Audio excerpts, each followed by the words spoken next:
Hello friends, welcome to MP classes. आज हम geometry part 2 के 2023 बोर्ड पेपर का पहला, दूसरा और तीसरे का सम करेंगे। चलो शुरू करते बिना किसी देरी के। तो इसमें पहला सवाल का है, सबसे पहले सवाल को देखना है और पढ़ना है ध्यान से।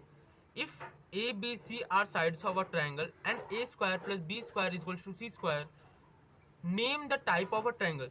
तो आपको पता रहेगा ये किस में रहता है। राइट एंगल ट्रायंगल आपने पढ़ा रहेगा, तो उसमें जो 90 डिग्री के अपोजिट वो हाइपोटेनस होता है, और जो उसमें दो साइड्स को मिलाने पे तीसरे मतलब हाइपोटेनस के बराबर होता है। तो इसमें सेम टू सेम वही लगा है, A square plus B square equal to C square. ये पहले ट्रायंगल और दूसरा साइड का ये सम करने पे तीसरे साइड के बराबर आ रहा है। तो इसमें से सही आंसर क्या हो जाएगा हम लोग का? Right angle triangle. वैसे सेकंड सवाल में क्या बोला है? अबे अबे रुक अब सेकंड सवाल में क्या बोला है? Chord A B and C D of a circle intersect inside the circle at point E. If A is equals to 4, E B is equals to 10, C is equals to 8, then find E D. तो आपको circle में पढ़े रहोगे internal division of cord. उसमें क्या रहता है, जो देखिए इधर जैसे ये सर्कल है, इसमें जब इंटरनल मतलब अंदर जब कॉर्ड इंटरसेक्ट करता है, तो उसमें जो कॉर्ड होते हैं उसके नाम दिए अपने को ए बी और या सी डी। और ये इंटरसेक्ट कहाँ कर रहे हैं? E B. तो हम लोग को इसका वैल्यू दिया है 4, ए का दिया है 4, ई बी का दिया है 10, एंड सी ई मतलब सी ई इधर का 8 दिया है, और बोला है कि ई डी को फाइंड करना है। तो आपको by internal division of chord पता रहेगा आपको, A E into B E B is equals to C E into E D. अब आपको उसमें बस वैल्यू पुट करना है। ए का दिया है 4, ई बी का दिया है 10, एंड सी का कितना दिया है 8, और ई डी फाइंड करना है। अब आपको पता है जब इधर इंटू में तो जाएगा डिवाइड में, तो 4 इंटू 10 अपॉन 8। तो 4 1 4, 4 2 8, एंड 2 5 तो इसका सही आंसर क्या हो जाएगा? 5। Option B is correct. लेकिन आपको इसमें लिखने का फॉर्मेट कैसा रहना चाहिए? अगर आप बोर्ड में लिख रहे हो तो इसको ऐसा लिखना है, ना कि 5 लिखना है। बस ऐसा लिखना है, नहीं तो बोर्ड में मार्क्स कर सकते हैं। चलिए अब अगला सवाल देखते हैं। Question number 3, coordinate of origin are.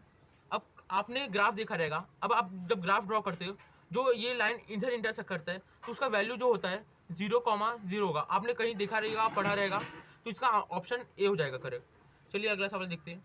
If radius of base of cone is 7 cm and height is 24 cm, then find its length height।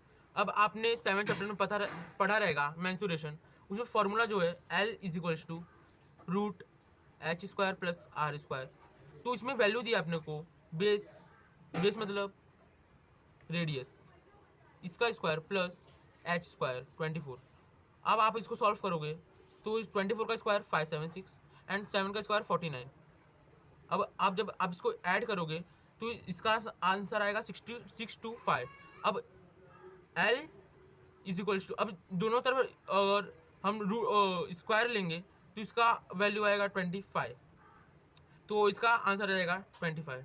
तब इसका आंसर आएगा 25। तो इसमें सही ऑप्शन क्या होगा? Option D. चलिए अब क्वेश्चन नंबर 1 का बी देखते हैं। क्वेश्चन नंबर 1 के बी में क्या बोला है? If triangle A B C similar triangle P Q R and area of triangle ABC upon area of triangle PQR is equals to 16 upon 25, then find AB ratio PQ। तो इसका solution देखिए कैसा। चलिए देखते हैं सोल्यूशन। तो इसमें बोले कि triangle ABC similar triangle PQR, ये हमें गिवन है। तो अगर जब ये सिमिलर है तो हम इसका area of two similar triangle का थ्योरम लगा सकते हैं। तो area of two similar triangle क्या बोलता है? इसके साइड का रेशियो। तो हमें इसमें जो फाइंड करना है उसका साइड लेंगे। इसमें फाइंड करना है अपने को A B ratio P Q, तो उसका A B upon P Q का होल स्क्वायर, और यहाँ रीजन डाल देना है area of two similar triangle, area of two similar triangle. अब इसके बाद क्या करना है? देखिए गिवन दिया है, इसका वैल्यू दिया है 16/25। तो हमें इसके जगह 16 और area of triangle P Q are की जगह 25 पुट करके और ये एज इट इज उतार देना है। इसके बाद टेकिंग स्क्वायर रूट कर देंगे, तो ये 16 का स्क्वायर 4 हो जाएगा और 25 का स्क्वायर 5 हो जाएगा। तो taking square root both the side, तो इसका 16 का स्क्वायर हो जाएगा 4 और 25 का स्क्वायर हो जाएगा 5, और इसका जो स्क्वायर है वो रूट के साथ कट जाएगा, तो A B upon P Q. तो देखिए इसका रेशियो आ गया आंसर, इधर आंसर में लिखना है A B ratio P Q equal to 4:5। चलिए देखते हैं दूसरा क्वेश्चन। तो दूसरे क्वेश्चन में क्या बोला है, in triangle R S T as equal to 90 degree, T is equal to 30 degree, R T is equal to 12 centimetre, then find R S. तो सबसे पहले इसको सोल्यूशन करने वाले ट्रायंगल का बोला है, in triangle R S T. अगर आपको समझाना है, मत समझना है तो अच्छे के लिए, तो आप ट्रायंगल ड्रॉ कर सकते हैं, ट्रायंगल आर एस टी। तो उसमें बोला एस 90 डिग्री, तो ये 90 डिग्री हो जाएगा। अब क्या बोला है, एंगल एस 90 डिग्री है, एंगल टी 30 डिग्री है, तो बचा एंगल आर वो हो जाएगा 60 डिग्री। रीजन क्या आएगा, रिमेनिंग एंगल।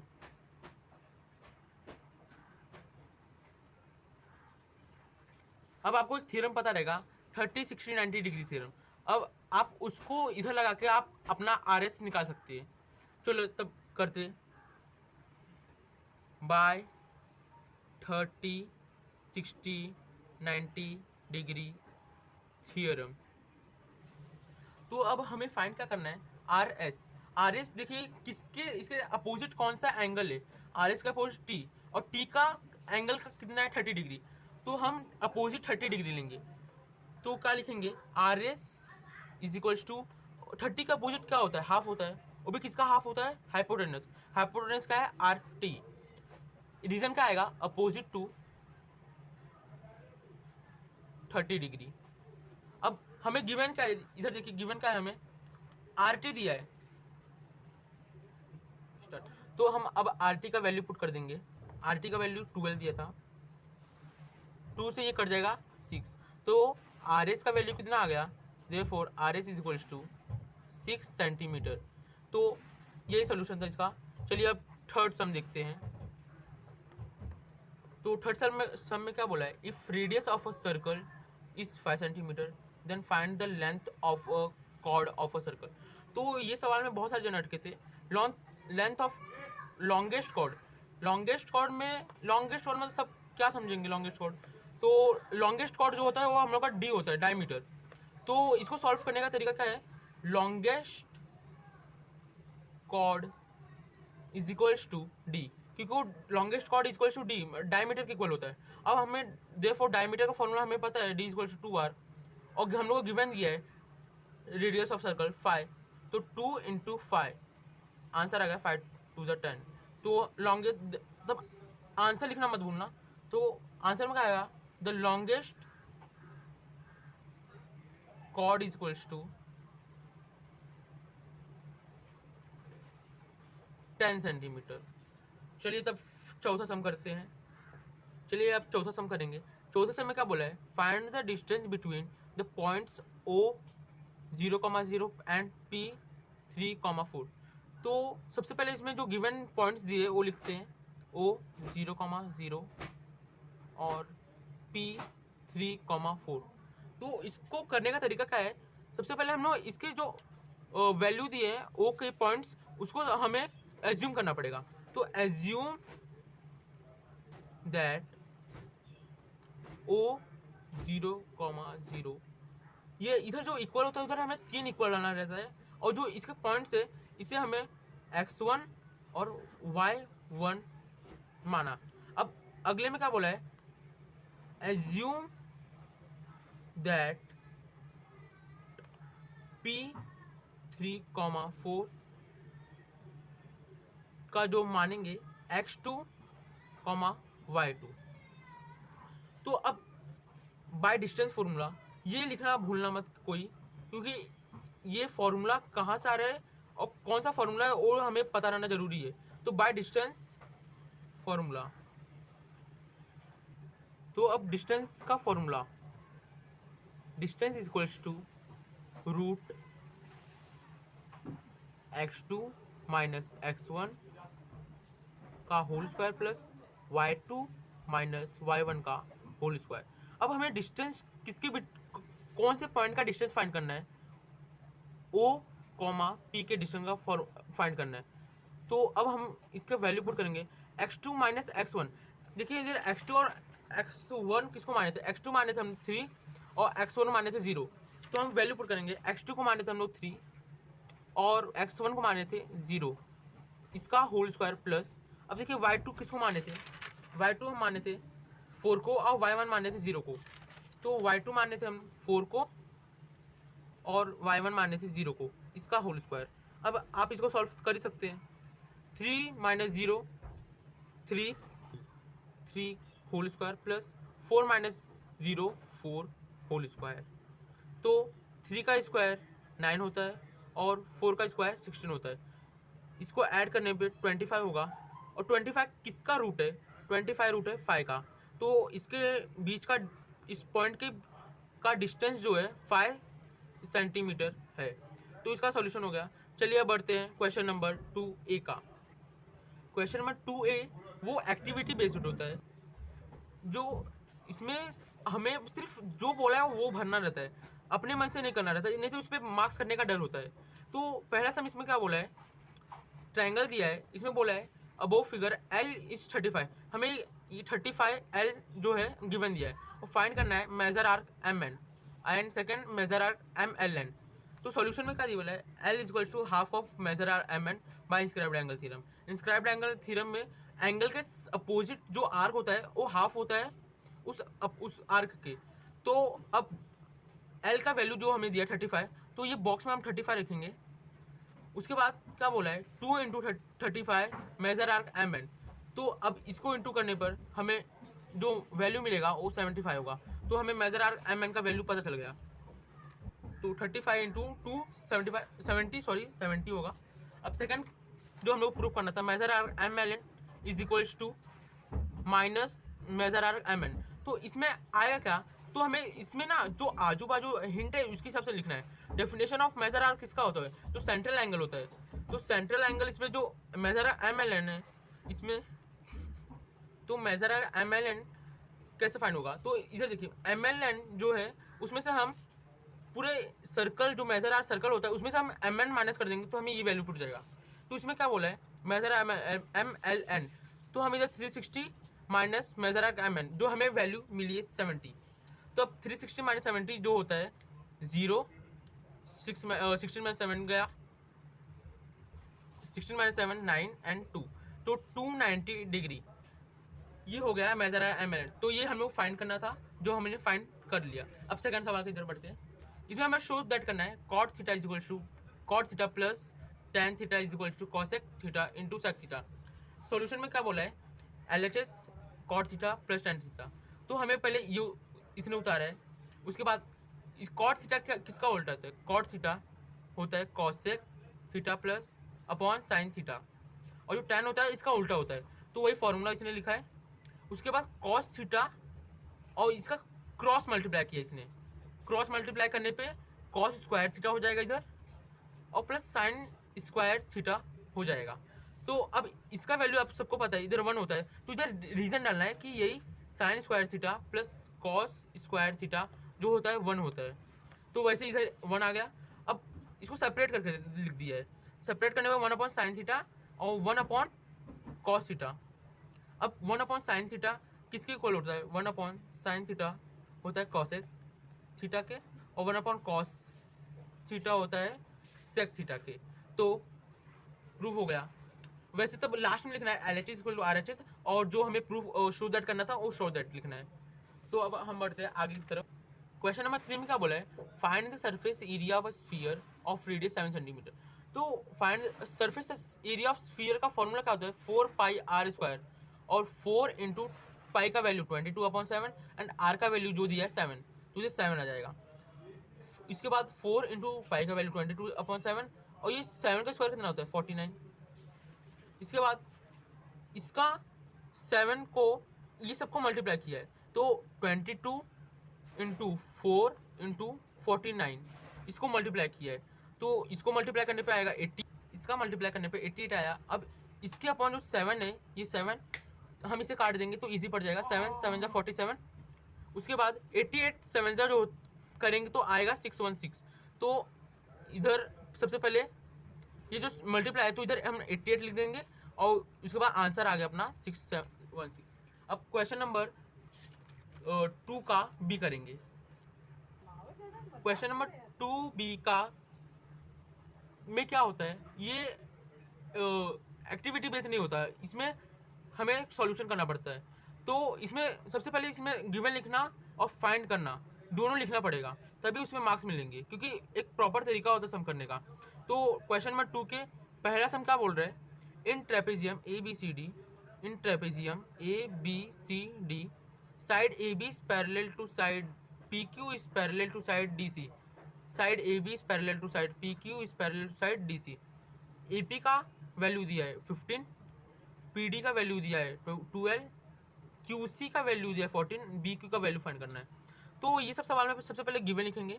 आपको मैंने गिवन बताया हुआ है कि यहाँ से यहाँ तक एज इट इज उतारना है, तो वैसे उतारेंगे। In trapezium A B C D side A B parallel to side P Q parallel to side D सी,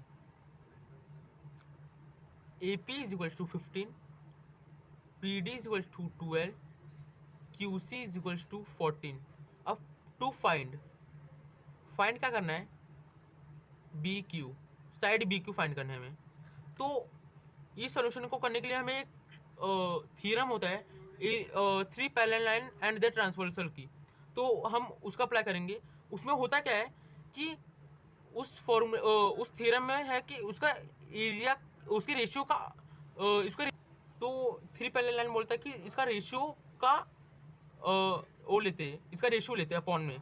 तो सबसे पहले लिखेंगे in trapezium A B C D. तो अब हमें इधर फॉर्मूला लिखना है, कौन सा फॉर्मूला अप्लाई करेंगे, by three parallel line and their transversal. तो ये थ्योरम लिखने के बाद सबसे पहले ये भी लिखना रहता है, सॉरी लिखा नहीं, साइड ए बी, क्योंकि जब पैरेलल लेंगे तभी तो हम इसका थ्योरम लिखेंगे। तो side P Q parallel to side D C, therefore. उसके बाद फॉर्मूला उसका रेशियो का अपॉन लेंगे, A P upon P D and B Q upon Q C. अब हम सिंपली इसका क्रॉस मल्टीप्लाई कर लेंगे, A P into Q C and P D into B Q. अब इसका हमें वैल्यू दिया था, A P is equal to 15, P D is equal to 12 and Q C is equal to 14। तो हम वैल्यू पुट करेंगे, A P is equal to 15, Q C is equal to 14 and P D is equal to 12, B Q find करना है। तो अब इसको as it is उतारेंगे at multiply में, तो इधर आएगा डिवाइड, ये बी क्यू। अब कट रहेगा, पहली बार देखना है, तो ये कट रहे 2 से, 2 6 जा 12, 2 7 जा 14। अब ये फिर से कट रहा है 3 से, तो 3 2 जा 6, 3 5 जा 15। अब मल्टीप्लाई कर देंगे, 7 5 जा 35 अपॉन 2 और बी। अब इसको डिवाइड करेंगे हम, 2 1 जा 2, सॉरी 2 7 जा 14 लेंगे, 14 लेंगे, उसके बाद 15 में से 14 का 1 बचेगा, उसके बाद डेसिमल लगेंगे, उसके बाद 2 5 जा 10। तो हमारा वैल्यू आ गया बी क्यू का 17.5 सेंटीमीटर। तो सबसे पहली बात ये भूलना नहीं, क्योंकि यूनिट भूलेंगे तो उसमें हाफ मार्क्स कटता है। तो अब हम बढ़ते हैं अगले सवाल की तरफ। तो क्वेश्चन नंबर दूसरे में क्या बोला है, find the length of the diagonal of a rectangle whose length is 35 centimetre and breadth is 12 centimetre. तो हमें गिवन क्या दिया है, L 35 centimetre and breadth 12 centimetre. तो जिसको पता रहेगा डायगोनल ऑफ रेक्टेंगल उसके लिए सही है, क्योंकि डायगोनल ऑफ रेक्टेंगल जिस पता रहेगा तो आप easy sum to diagonal of rectangle का होता है, ऑफ रेक्टेंगल इसका फॉर्मूला होता है root length whole square plus breadth the whole square अब हमें लेंथ और ब्रेथ पता है, लेंथ का दिया है वैल्यू 35 और ब्रेथ का वैल्यू दिया है 12 सेंटीमीटर 12। इसको 35 का स्क्वायर क्या होता है 1225 एंड 12 का स्क्वायर होता है 144। इसको ऐड करने पे मिलता है हमें 1369 और ये किसका स्क्वायर है, ये स्क्वायर है 37 का। तो हमारा आंसर आ गया डायगोनल ऑफ रेक्टेंगल 37।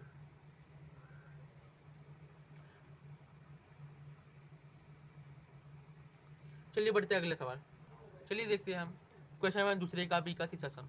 इसमें क्या बोला है, in the given figure points G D E F are points of a circle with centre C, angle E C F 70 degree, measure arc D G F equal to 200 degree. अब ये क्या find करना है, major arc D E and measure arc D E F, ये find करना है। तो इसमें सबसे पहले हमें गिवन लिखना पड़ेगा। देखिए सब में बोल रहा हूँ गिवन जरूरी है, तो गिवन यहाँ से यहाँ एज इट इज उतारना है। तो इन अ सर्कल आप लिख सकते हो, in a circle point G D E F are points of a circle with center C, angle ECF is equal to 70 degree, measure arc DGF 200। अब फाइंड क्या करना है, टू फाइंड ये और ये करना है। तो इसको एज इट उतारेंगे जैसे लिखा है, major arc D E, major arc D E F, solution centre with circle C. ये मैंने क्यों लिखा, क्योंकि हमें गिवन दिया कि angle E C F 70 degree है। तो 70 डिग्री तो उसके अपोजिट जो आर्क है वो 70 डिग्री हो जाएगा। रीजन क्या होगा, definition of measure minor arc. तो हम लिखेंगे angle E C F is equals to measure arc E F, reason central angle, या डेफिनेशन ऑफ माइनर आर्क, जो लिखना है वो लिख सकते हैं आप। इसके बाद देयरफॉर हमारा angle E C F 90 degree, तो हमारा आ गया measure arc E F 70 degree. तो ये हमारा निकल गया। अब हमें फाइंड करना था डी ई। तो डी ई फाइंड करने के लिए हमें ई एफ पता रहना चाहिए था और D G F. E F हमने निकाल लिया है। अब हम D G F plus E F plus D E मिला के 360 by measure of a circle. तो चलो लिखते हैं, measure arc D G F plus measure arc E F plus measure arc D E मिला के कितना हुआ 360। इसका रीजन आएगा measure of circle, measure of circle. अब देखिए measure arc D G F का वैल्यू दिया है 200 एंड ई एफ का हमने निकाला 70 plus measure arc D E, ये हमें फाइंड करना है 360। अब देखिए 200 plus 70 270 plus measure arc D E 360। अब देखिए इधर प्लस में उधर जाएगा तो माइनस हो जाएगा, तो measure arc D E 360 minus 270 हो जाएगा हमारा 90। आ गया हमारा मेजर आर्क डी ई। देखिए ये पहला हो गया है फाइंड। अब हम करेंगे दूसरा। तो दूसरा क्या बोला है, major arc D E F. अब हमें measure arc D E F इधर है, तो measure arc D E F किससे बना है, D E plus E F. अब हमें पता है डी ई, हमें पता है डी ई हमारा 90 है और ई एफ 70 है, मिला देंगे तो बन जाएगा डी एफ। तो चलिए करते हैं, measure arc D E F is equals to measure arc D E plus measure arc E F. Measure arc D E कितना है 90 डिग्री है, plus measure arc E F 70 degree है, ऐड करने पर हो जाएगा 160 डिग्री। तो हमारा मेजर आर्क DEF आ गया। तो चलिए अब हम आगे बढ़ते हैं। चलिए देखते हैं क्वेश्चन नंबर दूसरे बी का चौथा sum. Show that points A B C are collinear. अब समझते कोलिनियर होता क्या है। तो देखिए ABC ये एक लाइन है, तो कोलिनियर तब होगा जब हमें AB और BC का डिस्टेंस जोड़ने पर AC के बराबर आए। तो डिस्टेंस का हम तो निकालेंगे डिस्टेंस फॉर्मूले से। अगर डिस्टेंस सेम नहीं आया जोड़ने पर तो हम उसको नॉट कोलिनियर दिखा देंगे। चलिए शुरू करते हैं। assume that A -1 comma -1 is equals to x1 comma y1. Assume that B 0 comma 1 x2 comma y2. Assume that C 1 comma -3 x3 comma y3। अब इसके बाद हमें इसका डिस्टेंस फाइंड करना है, तो इसके लिए हमें डिस्टेंस फॉर्मूला लगेगा। तो डिस्टेंस फॉर्मूला क्या है, देखिए फॉर्मूला याद होना चाहिए सबका। तो x2 माइनस x1 का whole square plus y2 minus y1 का होल स्क्वायर, ये डिस्टेंस फॉर्मूला है। तो अब हमें चाहिए डिस्टेंस a कॉमा b। तो डिस्टेंस a कॉमा b हमें x2, अब इसमें x2 क्या है, ये है 0, तो इसे 0 माइनस x1 क्या है -1, तो ब्रैकेट में -1, उसके बाद प्लस y2 क्या है 1 माइनस y1 कितना -1, तो इसको फिर से ब्रैकेट में लाएंगे। देखिए जब दो माइनस आते हैं तो उसको ब्रैकेट में लिख दिया जाता है स्क्वायर। उसके बाद 0 माइनस माइनस प्लस 1 का whole square plus 1 minus minus plus का होल स्क्वायर। 0 प्लस 1 1 का होल स्क्वायर जो 1 ही होता है, और 1 प्लस 1 2 का होल स्क्वायर जो कि 4 होता है। अब देखिए 1 प्लस 4 5। अब देखिए ये निकल गया डिस्टेंस AB का। अब चलिए निकालते हैं डिस्टेंस BC का। तो इसका होगा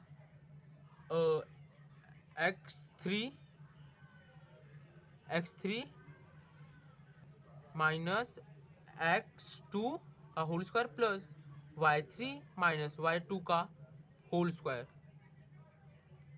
ये प्लस है। x3 का वैल्यू देखिए क्या है, x3 का वैल्यू 1 है माइनस x2 का वैल्यू 0 है का होल स्क्वायर प्लस y3 का वैल्यू दिया है 3 माइनस y2 का वैल्यू दिया है 1 का होल स्क्वायर। अब देखिए 1 माइनस 0 1 का होल स्क्वायर प्लस 3 माइनस 1 2 का होल स्क्वायर। 1 प्लस 2 का स्क्वायर 4 हो जाएगा √5। अब निकल गया ये डिस्टेंस BC का। चलिए अब निकालते हैं डिस्टेंस AC का। डिस्टेंस AC का क्या होगा, x3 माइनस x1 होगा, x3 माइनस x1 का whole square plus y3 minus y1 का होल स्क्वायर। अब x3 का वैल्यू क्या दिया है 1 दिया है माइनस x1 का वैल्यू दिया है -1, तो उसको ब्रैकेट में लिखेंगे का होल स्क्वायर प्लस y3 का वैल्यू दिया है 3 माइनस y1 का वैल्यू दिया है -1, ब्रैकेट में -1 का होल स्क्वायर। उसके बाद 1 ब्रैकेट में 1 माइनस प्लस, अब देखिए 3 माइनस माइनस प्लस 1 का होल स्क्वायर, 1 प्लस 1 2 का होल स्क्वायर प्लस 3 प्लस 1 4 का होल स्क्वायर। अब देखिए 2 का स्क्वायर 4 और 4 का स्क्वायर 16, तो 16 प्लस 4 हो जाएगा 20। अब देखिए इसके आगे क्या करना है, इसके आगे दिया है। अब हमें करना है कि distance A B plus distance B C को जोड़ने पर डिस्टेंस ए सी के बराबर हुआ, तब जाके ये होगा कोलिनियर। डिस्टेंस ए बी का वैल्यू कितना दिया है, √5 जो हमें फाइंड किया, प्लस डिस्टेंस बी का भी सेम। अब देखिए इसका आया √20। अब ये √5 प्लस √5 2√5, और इसे हम ऐसा भी लिख सकते हैं 5 × 4, तो ये बाहर आएगा 2√5। अब देखिए दो डिस्टेंस जोड़ने पर सेम आ रहा है, तो आंसर में क्या लिखेंगे, द गिवन पॉइंट्स आंसर में लिखेंगे the given points are collinear, क्योंकि हमें यह शो करना था कि 2√5 = 2√5 हमें दो डिस्टेंस को जोड़ने पर दिखा दी। चलिए आगे बढ़ते हैं। क्वेश्चन नंबर दूसरे का बी का 5। चलिए देखते हैं क्वेश्चन दूसरे बी का 5वां sum. A person is standing at a distance of 50 metre from a temple looking at its top. तो क्या बोला, एक बंदा जो 50 मीटर टेम्पल से दूर खड़ा है, तो और उसके बाद उसके टॉप को दिख रहा है। उसके बाद क्या बोला, the angle of elevation is of 40 degree. जो वो टॉप पे दिख रहा है उस समय जो एंगल बन रहा है वो 45 डिग्री है। Find the height of the temple, मतलब ए बी का वैल्यू फाइंड करना है। तो इसको लिखने का तरीका क्या है, C is place where a person is standing. देखिए सी, यही बंदा खड़ा है जो टॉप पे दिख रहा है, तो C is the place where a person is standing. अब सेकंड का बोला है, A B is a height of a temple. अब उसके बाद हमें पता है कि 45, जो इसमें हमें फाइंड क्या करना है, थीटा का अपोजिट, मतलब अपोजिट फाइंड करना है। हमें एडजेसेंट पता है, तो अपोजिट अपॉन एडजेसेंट किस में होता है, tan में होता है। तो हमें tan थीटा का फॉर्मूला हमें पता है, जो होता है अपोजिट अपॉन एडजेसेंट। अब थीटा का वैल्यू हमें पता है tan 45, और अपोजिट का है हमारा ए बी, और एडजेसेंट का है बी सी। अब tan 45 का क्या वैल्यू होता है, 1 होता है, और ए बी का वैल्यू नहीं दिया है, वो फाइंड करना है हमें। और उसके बाद बी सी 50 मीटर है। उसके बाद अब हमें क्रॉस मल्टीप्लाई आता है, क्रॉस मल्टीप्लाई कर देंगे तो हमें मिल जाएगा A B is to 50 metre. तो इस आंसर में क्या लिखेंगे, the height of a temple is 50 metre. चलिए बढ़ते आगे की तरफ।